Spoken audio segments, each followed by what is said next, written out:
We've got ourselves an opportunity in Ripple or XRP, which has pulled back pretty hard along with all the other cryptocurrencies, but that means it's a great buying opportunity.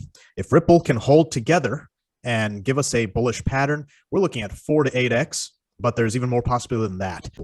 On our big picture chart, we have a long-term view of what Ripple has been doing. And along with almost all the other cryptocurrencies, we had a peak blow off top way back in January of 2018 that topped off around 337. We had a long grinding correction in what I'm calling a large wave 2.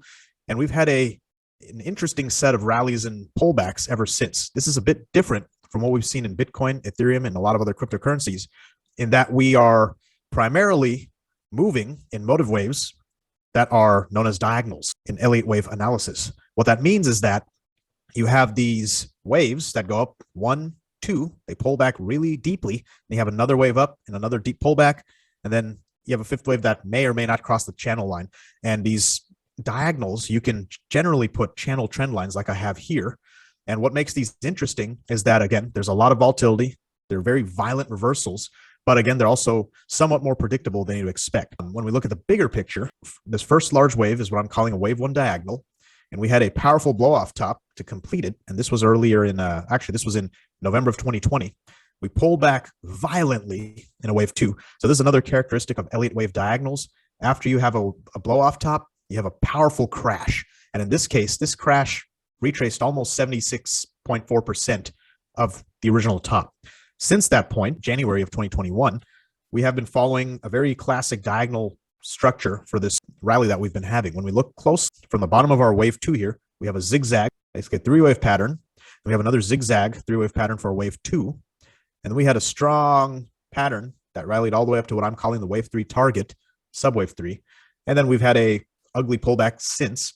And another characteristic of Elliott Wave diagonals is that our fourth wave retraces lower than the top of the first wave. So again, this is different from most of the other cryptos I've been following. This is a pattern that you see in Filecoin and Bancor network token as well, an Elliott Wave diagonal. Assuming that we're following a diagonal pattern, we pull back in a fourth wave, and we are in the middle of what I'm calling a fifth wave. This diagonal pattern should conclude right around 434 to 470, right in that range, and that would be a nearly 4x return, and that would be a completion of a larger third wave.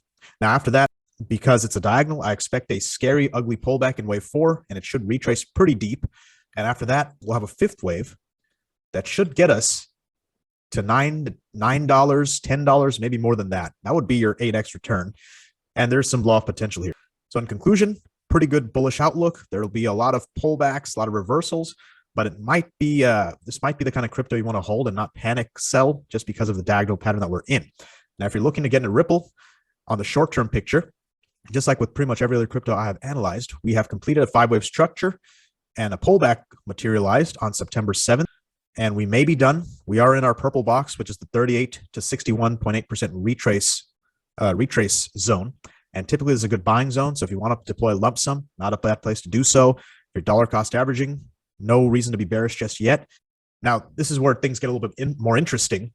We may be complete with our wave 2, or just like with most of the other cryptos, we may have a bit more downside left. And that's what this golden orange pattern here is representing.